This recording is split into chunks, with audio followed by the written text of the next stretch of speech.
নমস্কাৰ টাইমেটলৈ স্বাগতম মই অভিলাষ আৰু লৈ আহিছো এটা গুৰুত্বপূৰ্ণ খবৰ যি সময়ত সকলোৱে হিন্দু মুছলমানৰ কথা আলোচনা কৰে সেই সময়তে এগৰাকী মুছলমান যুৱকে এক উৎকৃষ্ট নিদৰ্শন দাঙি ধৰিছে অমিত মৌৰ্য এগৰাকী হিন্দু যুৱক তেওঁৰ চিকিৎসাৰ কাৰণে 1 লাখ টকাৰ প্ৰয়োজন হৈছিল আৰু এগৰাকী মুছলমান যুৱকে তেওঁৰ ওচৰত থিয় দিছে আৰু 1 লাখ টকা দান দিছে চিকিৎসাৰ কাৰণে কল্পনা কৰক এইগৰাকী মুছলমান যুৱকে এটা কথা স্পষ্ট কৰিছে যে জাতি আৰু ধৰ্মতকৈ ডাঙৰ ধৰ্ম হৈছে মানৱতা আৰু তেওঁ তাৰেই উৎকৃষ্ট নিদৰ্শন দাঙি ধৰিছে অমিতৰ চিকিৎসাৰ কাৰণে মুছলমান যুৱকে 1 লাখ টকা দান দিছে আৰু সমগ্ৰ ঘটনাই এতিয়া বিশ্ববাসীৰ মাজত চৰ্চা লাভ কৰিছে আৰু এই সন্দৰ্ভত সবিশেষ লৈ অহাৰ চেষ্টা কৰিছো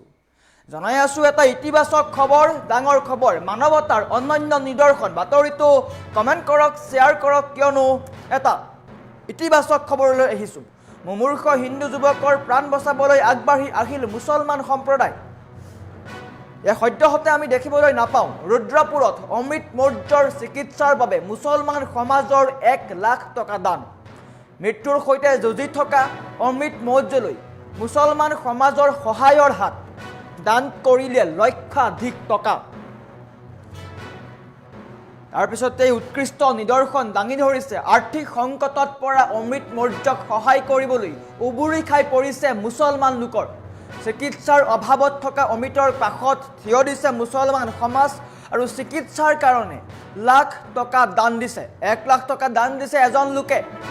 অমিত মৌৰ্যৰ চিকিৎসাৰ কাৰণে 1 লাখ টকা দান দিছে মুছলমান যুৱকে ৰুদ্ৰপুৰৰ এই ঘটনাই এতিয়া দেশবাসীৰ মন জিনিছে সকলোৱে কৈছে যি সময়ত আমি হিন্দু মুছলমান জাতি ধৰ্ম বৰ্ণ এইসমূহৰ মাজত বিভেদ সৃষ্টি কৰি আলোচনা কৰোঁ সেই সময়তে জাতি ধৰ্ম বৰ্ণতকৈ আটাইতকৈ ডাঙৰ হৈছে মানৱতা সেয়া দেখুৱাইছে এইগৰাকী যুৱকে এগৰাকী মুছলমান যুৱক আৰু তেওঁৰ অমিত মৌৰ্যৰ চিকিৎসাৰ কাৰণে 1 লাখ টকা দিছে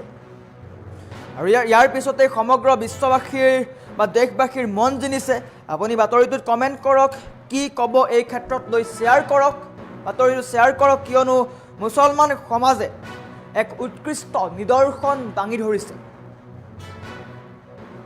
এটা গুৰুত্বপূৰ্ণ খবৰ ৰুদ্ৰপুৰত মুমূৰ্ষ অমিত মৌৰ্যৰ চিকিৎসাৰ বাবে 1 লাখ টকা দান মুছলমান যুৱকৰ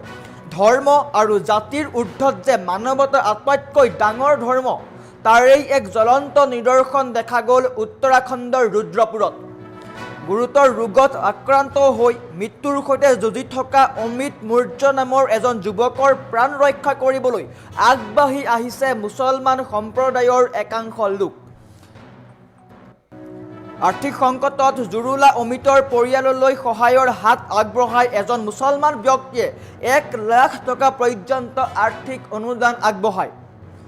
ৰুদ্ৰপুৰৰ বাসিন্দা অমিত মৌৰ্য দীৰ্ঘদিন ধৰি এক জটিল ৰোগত আক্ৰান্ত হৈ আছে আৰু তেওঁ চিকিৎসাধীন হৈ আছে চিকিৎসাৰ অত্যধিক খৰচ বহন কৰিব নোৱাৰি অমিতৰ পৰিয়ালটো ভয়াৱহ আৰ্থিক সংকটৰ সন্মুখীন হৈছে চিকিৎসা কৰিবলৈ তেওঁলোকৰ হাতত টকা নাই দৰিদ্ৰ পৰিয়াল তেওঁলোক আৰু সেই সময়তে আল্লাহৰ ফৰিস্তা হৈ আহিছে বুলি ক'ব লাগিব মুছলমান সমাজ অমিতৰ পত্নীয়ে স্বামীৰ জীৱন ৰক্ষাৰ বাবে ৰাইজৰ ওচৰতো কাতৰ আহ্বান জনাইছিল ৰাইজৰ ওচৰত গৈ পইচা বিচাৰিছিল কিন্তু বহুতে দিয়া নাছিল আনকি মোহিত চোপ্ৰা নামৰ এজন স্থানীয় লোকে ছ'চিয়েল মিডিয়াৰ জৰিয়তেও সহায় বিচাৰিছিল কিন্তু ভবামতে সঁহাৰি পোৱা নাছিল এতিয়া অমিত মৌৰ্যৰ এই সংকটজনক অৱস্থাৰ খবৰ বিয়পি পৰাৰ লগে লগে স্থানীয় মুছলমান সমাজৰ লোকসকলৰ সহায়ৰ হাত আগবঢ়াইছে স্থানীয় যিসকল মুছলমান লোক আছে তেওঁলোক আগবাঢ়ি আহিছে তাৰ মাজৰে এজন ব্যক্তিয়ে অমিতৰ চিকিৎসাৰ বাবে একেলগে 1 লাখ টকা দান কৰিছে কল্পনা কৰক কিমান উদাৰ মনোভাৱ হ'ব লাগিব আজিৰ দিনত কোনোবাই 1 লাখ টকা কাৰোবাৰ চিকিৎসাৰ কাৰণে দিব নিশ্চয়কৈ তেনেকুৱা মানুহ হয়তো বহুত কম ওলাব কিন্তু এইগৰাকী যুৱকে অমিত মৌৰ্যৰ কাৰণে 1 লাখ টকা দান দিছে ইয়াৰ উপৰিও সম্প্ৰদায়টোৰ আন বহু লোকেও নিজৰ সামৰ্থ্য অনুযায়ী সহায়ৰ হাত বঢ়াইছে ইয়াৰ কেৱল তেওঁ 1 লাখ টকা দিছে কাৰণে স্পষ্ট হৈ পৰিছে কিন্তু মুছলমান সম্প্ৰদায়ৰ বহু লোকে সামৰ্থ্য অনুযায়ী যিমান পাৰে অমিতক সহায় কৰিবলৈ আগবাঢ়ি আহিছে এই মহানুভৱতাই অঞ্চলটোত এক ইতিবাচক বাৰ্তা প্ৰেৰণ কৰিছে। সেই অঞ্চলটোৰ কথা ভাবক আপুনি, এটা অঞ্চল যি অঞ্চলত এনেকুৱা এটা পৰিৱেশ আছে যি পৰিৱেশত সকলো একেলগে থাকে, সকলো ভাই ভাই বুলি কয়। সেই অঞ্চলটো বা সেই সমাজখন অনুসৰণ কৰাটো অত্যন্ত প্ৰয়োজনীয় বৰ্তমান সময়ত। স্থানীয় ৰাইজৰ মতে সংকটৰ সময়ত কোনো ধৰ্মীয় বিভেদ নোহোৱাকৈ ইজনে সিজনক সহায় কৰাটোৱেই আচল মানৱতা। তেওঁলোকে কৈছে যে সংকটৰ সময়ত হিন্দু মুছলমান কোনো নাই, ধৰ্মীয় সংঘাত একো নাই, সহায় কৰিব লাগে, মানৱতাৰ খাতিৰত সহায় কৰিব লাগে। মুছলমান সমাজৰ এই পদক্ষেপে এতিয়া সকলোৰে প্ৰশংসা বুটলিবলৈ সক্ষম হৈছে। বৰ্তমান অমৃত মৌৰ্যৰ চিকিৎসা অব্যাহত আছে। ৰাইজৰ আৰ্থিক সহায় আৰু আশীৰ্বাদৰ জৰিয়তে অমৃত অতি সোনকালে সুস্থ হৈ ঘৰলৈ উভতি আহিব বুলি পৰিয়ালটোৱে আশা প্ৰকাশ কৰিছে। কিন্তু আটাইতকৈ এটা ইতিবাচক খবৰ হ'ল, যি সময়ত হিন্দু মুছলমানৰ কথা কওঁ, হিন্দু মুছলমানৰ বিভেদৰ কথা আমি আলোচনা কৰোঁ, সেই সময়তে কিন্তু মুছলমান সমাজে দেখুৱাইছে উৎকৃষ্ট নিদৰ্শন। বাতৰিটো যিমান পাৰে শ্বেয়াৰ কৰক, এটা গুৰুত্বপূৰ্ণ খবৰ, কিয়নো বিলাই দিয়ক বাতৰিটো, যাতে সকলোৱে গম পাওক যে বৰ্তমান সময়তো মানৱতা জীয়াই আছে। হিন্দু মুছলমানৰ কথা সকলোৱে কয়, বিভেদৰ কথা সকলোৱে আলোচনা কৰে, কিন্তু বিপদৰ সময়ত এনে দৃশ্য দেখিবলৈ পোৱাটো সুলভ। গতিকে প্ৰতিগৰাকী মুছলমান ৰাইজৰ মাজত এই বাতৰিটো বিলাই দিয়ক, সকলোৱে গম পাওক যে বৰ্তমান সময়তো বিশ্বত মানৱতা জীয়াই আছে। ধৰ্ম জাতি তাতোতকৈ ডাঙৰ হৈছে মানৱতা।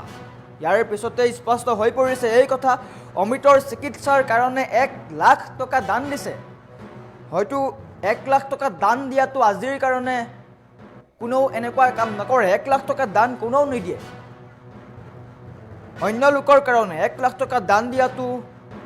সহজ নহয়। কিন্তু মুছলমান যুৱক, এইগৰাকী মুছলমান যুৱক দেখুৱাইছোঁ, এইগৰাকী মুছলমান যুৱকে অমৃত মৌৰ্যৰ কাৰণে 1 লাখ টকা দিছে। 1 লাখ টকা দি তেওঁ চিকিৎসা কৰিবলৈ কৈছে। তাৰ সমান্তৰালকৈ মুছলমান সমাজ আগবাঢ়ি আহিছে। মুছলমান সমাজে কৈছে যে সংকটৰ সময়ত জাতি ধৰ্ম বৰ্ণ এইবোৰ বিভেদ আঁতৰাই আমি ইজনে আনজনক সহায় কৰিব লাগে। আৰু এই মন্তব্যৰ পিছতেই দেশবাসীৰ বা বিশ্বত এক অনন্য বাৰ্তাও প্ৰেৰণ কৰা দেখিবলৈ পোৱা গৈছে। গতিকে বাতৰিটো বিলাই দিয়ক, সকলোৰে মাজত এটা ইতিবাচক খবৰ লৈ আহিছোঁ। আৰু এনেকৈ অমৃত মৌৰ্যৰ চিকিৎসাৰ কাৰণে ওলাই আহিছে মুছলমান সমাজ।